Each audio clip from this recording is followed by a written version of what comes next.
Students, I am Harshita Rathore और मैं आप सभी का स्वागत करती हूँ एचएन अध्ययन पे। आई होप सभी लोग अच्छे होंगे और सभी लोगों ने अपने री एग्जाम्स के लिए अपने अंदर जो जोश था उसको वापस से जगा लिया होगा और वापस से सभी लोग अपनी कमर कस के अपनी पढ़ाई में वापस लग गए होंगे। ठीक है, आज की जो हमारी वीडियो है इसके अंदर हम कुछ ऐसे पॉइंट्स के बारे में डिस्कस करने वाले हैं, या फिर मैं कह सकती हूँ कि कुछ हम ऐसे क्वेश्चंस के बारे में डिस्कस करने वाले हैं जहाँ पे बच्चों ने कुछ ऐसे सवाल मुझसे पूछे हैं कि मैम अब जो हमारा री एग्जाम होगा उसको लेकर काफ़ी डाउट है बच्चों के मन में। तो उन्होंने सवाल पूछे हैं कि जो हमारा री एग्जाम होगा क्या वापस से एनटीए ही हमारा एग्जाम लेगा या फिर कोई दूसरी बॉडी बनेगी जो हमारा एग्जाम लेगी। एग्जाम जो है वो कब होगा, क्या दिसंबर के साथ में हमारा एग्जाम जो है वो मर्ज होने वाला है क्या, और ऐसे काफ़ी सारे क्वेश्चंस जो है वो बच्चों के मन में उठ रहे हैं री एग्जाम्स को लेकर। तो आज उन सभी क्वेश्चंस के ऊपर मैं इस वीडियो में डिस्कस करने वाली हूँ। अगर इन क्वेश्चंस के अलावा भी अगर आपके कुछ सवाल होते हैं री एग्जाम को लेकर या फिर कोई भी आपकी क्वेरी होती है, जनरल क्वेरी भी होती है, तो आप मुझसे इस वीडियो के कॉमेंट बॉक्स में पूछ सकते हो। ठीक है,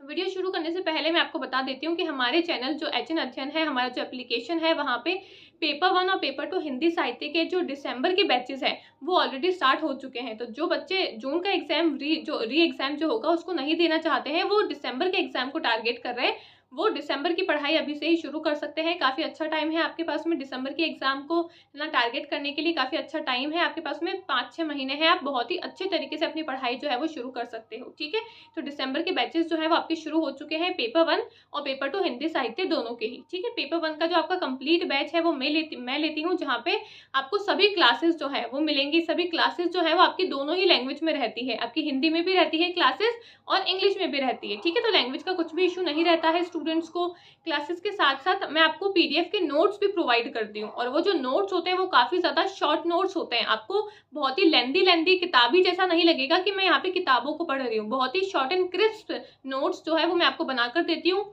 जो नोट्स हैं वो भी आपके हिंदी और इंग्लिश दोनों ही भाषा में रहते हैं, तो नोट्स में भी आपको कोई भी लैंग्वेज का इशू जो है वो नहीं आने वाला है। ठीक है, और ऐसे काफ़ी सारे फीचर्स जो है वो आपको मेरे पेपर 1 के बैच में देखने को मिलेंगे, और इससे भी बहुत सारे फीचर्स आपको पेपर 2 हिंदी साहित्य के बैचेस में भी देखने को मिलेंगे। तो अगर आप इंटरेस्टेड हो तो आप एप्लीकेशन को डाउनलोड कर सकते हो, वहाँ पे जाके पेपर 1 और पेपर 2 हिंदी साहित्य दोनों के ही बैचेस के अंदर आप जिसमें भी है ना इंटरेस्टेड हो उसमें आप एनरोल कर सकते हो अपने आप को। ठीक है, और साथ ही साथ अभी जो आपका री एग्जाम होने वाला है, तो एचएन अध्ययन ने री एग्जाम के लिए जो हमारे जून के कोर्सेज थे उनको फ्री ऑफ कॉस्ट कर दिया है। यानी कि पहले वो जो कोर्सेज थे जून वाले वो सिर्फ पेड स्टूडेंट्स के लिए ही थे, जिन बच्चों ने पैसे दिए हैं सिर्फ वही उस कोर्स को एनरोल कर सकते थे, एक्सेस कर सकते थे। ठीक है, लेकिन क्योंकि अब आपका री एग्जाम होने वाला है तो हमने सोचा कि री एग्जाम होने वाला है तो बच्चों की हमको हेल्प करनी चाहिए, तो जो भी हमारे कोर्सेज हैं उनको फ्री कर दें ताकि सभी बच्चे जो है वो उसका एक्सेस कर सके, सभी बच्चे जो है वो री एग्जाम के लिए अपनी तैयारी को शुरू कर सके। इससे बड़ी हेल्प जो है स्टूडेंट्स के लिए और कुछ भी नहीं हो सकती है, तो हमको लगा कि हमको अपने कोर्सेज को फ्री ऑफ कॉस्ट करना चाहिए। तो अगर आप री एग्जाम के लिए तैयारी को शुरू करना चाहते हो तो आपको सिंपली क्या करना है, एचएन अध्ययन का जो एप्लीकेशन है उसको डाउनलोड करना है। वहां पे जाके आपको एक सेक्शन, फ्री सेक्शन मिलेगा, वहां पे आपको पेपर 1 और पेपर 2 हिंदी साहित्य दोनों के ही बैचेस आपको उस फ्री सेक्शन के अंदर दिख जाएंगे। ठीक है, दोनों ही जो बैचेस हैं वो जून के एग्जाम के लिए बनाए गए थे, लेकिन अब आपका री एग्जाम जो है वो होने वाला है, तो री एग्जाम के लिए आप दोनों ही बैचेस को एक्सेस कर सकते हो। पेपर 1 का भी बैच है वहाँ पे और पेपर 2 हिंदी साहित्य उसका भी बैच आपको वहाँ पे दिख जाएगा। ठीक है, सभी वीडियोज वहाँ पे ऑलरेडी बनी हुई है, सभी नोट्स वगैरह है, सब कुछ है उसके अंदर, तो आप आसानी से दोनों ही बैचेस को एक्सेस कर सकते हो, वो भी फ्री ऑफ कॉस्ट। ठीक है, तो अगर आप इंटरेस्टेड हो तो ये भी आप इस बैचेस के अंदर भी आप एनरोल कर सकते हो री एग्जाम्स के लिए। ठीक है,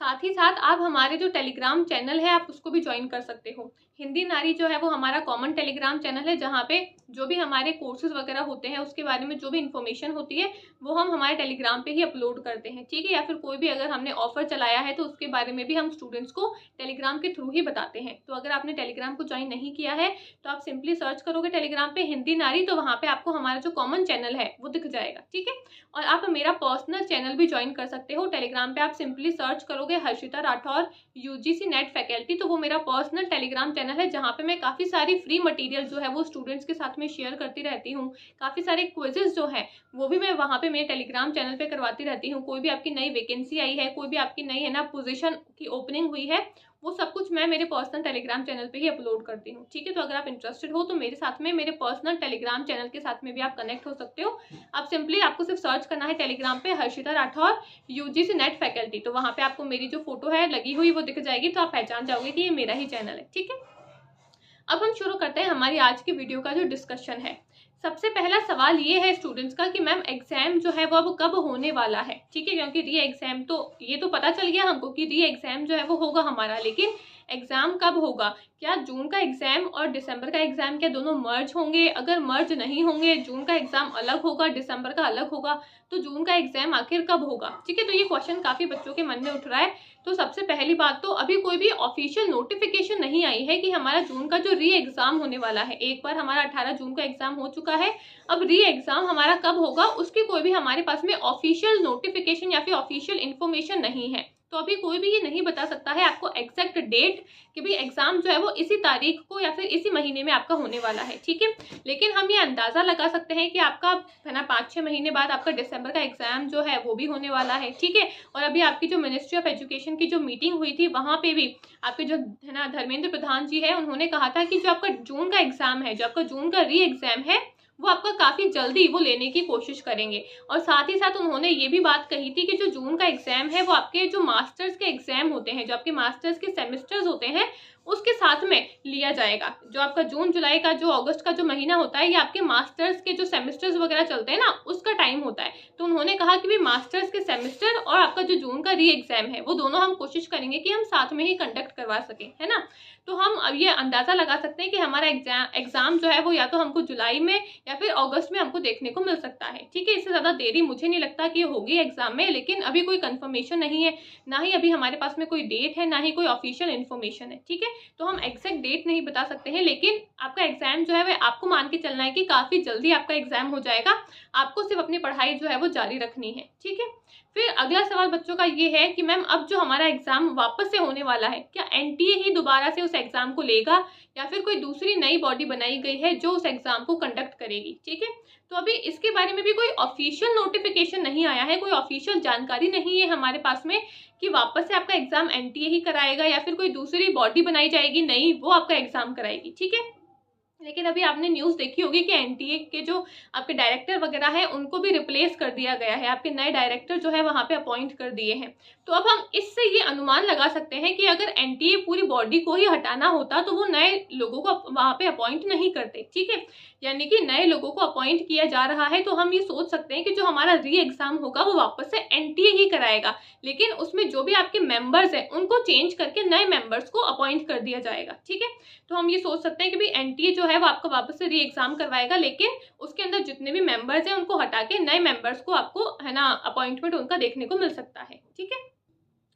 अब अगला सवाल बच्चों के मन में ये भी है कि मैम अब जो हमारा री एग्जाम होने वाला है जून के अंदर, या जून का जो हमारा री एग्जाम होगा, क्या अब वो ऑफलाइन होगा या फिर वापस से ऑनलाइन मोड में उसको वापस से कन्वर्ट करा जाएगा। तो आपका जो वापस से जो ऑफलाइन एग्जाम हुआ था वो काफ़ी सालों के बाद में, पहले आपका एग्जाम जो है वो ऑफलाइन हुआ करता था, बाद में उसका मोड चेंज करके उसको ऑनलाइन कर दिया, और अब काफ़ी सालों बाद में आपका जो एग्जाम है उसका मोड वापस से बदल के एनटीए ने उसका जो मोड है वो ऑफलाइन कर दिया। तो अब ये हम अनुमान लगा सकते हैं कि भाई अब इतने टाइम के बाद में उन्होंने एग्जाम का जो मोड है वो ऑनलाइन से बदल के ऑफलाइन करा है, तो अब वो वापस से एग्जाम का मोड जो है वो बदलेंगे और वापस से एग्जाम का मोड जो है वो ऑनलाइन करेंगे, तो इसकी संभावना जो है वो थोड़ी सी कम दिखती है, ठीक है। क्योंकि सडनली उन्होंने एग्जाम का जो मोड है उसको पहले ऑफलाइन में बदला, अब उसको वापस से इतनी जल्दी उसको ऑनलाइन में बदलेंगे, यानी कि पूरा का पूरा नया इन्फॉर्मेशन का बुलेटिन आपको प्रोवाइड करेंगे जहाँ पे वापस से वो सारा कुछ बदलाव करेंगे और कहेंगे कि अब हम एग्जाम वापस से ऑनलाइन लेंगे। तो इसके जो चांसेस है वो काफ़ी कम लग रहे हैं। लेकिन अभी अगेन मैं यही बात कहूँगी,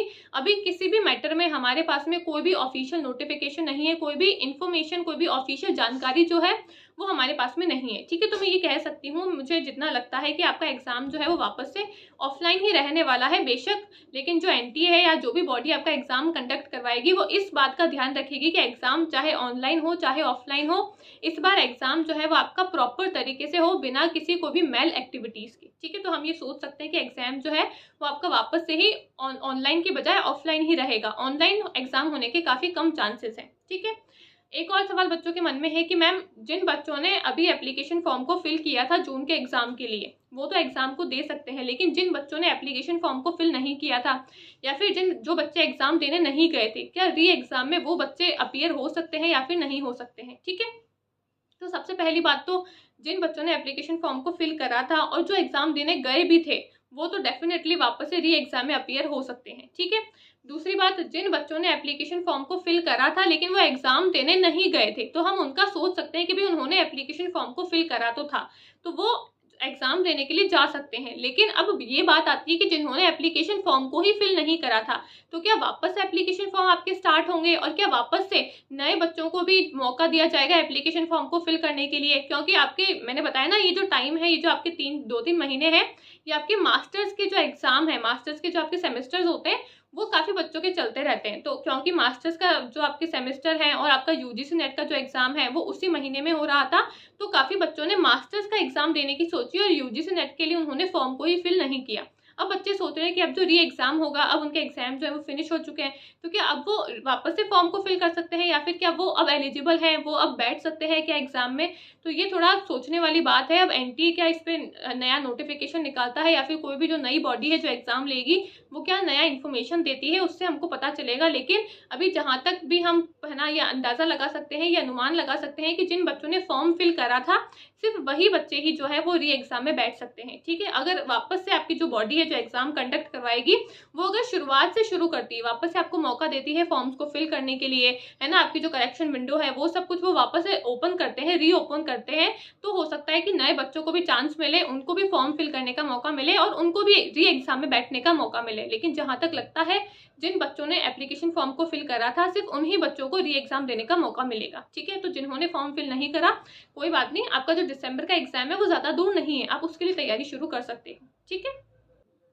तो ये कुछ क्वेश्चंस थे स्टूडेंट्स के री एग्जाम को लेकर। आई होप आपके जो भी क्वेश्चंस थे, जो भी आपके डाउट थे, वो इस वीडियो के माध्यम से आपके सभी जो क्वेरीज है वो आपकी रिजॉल्व हो गई होगी। लेकिन अभी भी अगर आपके कोई भी क्वेश्चन रहते हैं री एग्जाम को लेकर या फिर कोई भी आपकी जनरल क्वेरी रहती है, तो आप मेरे से कॉमेंट बॉक्स में पूछ सकते हो। मैं डेफिनेटली सभी का जवाब देने की कोशिश करूंगी, ठीक है? Thank you.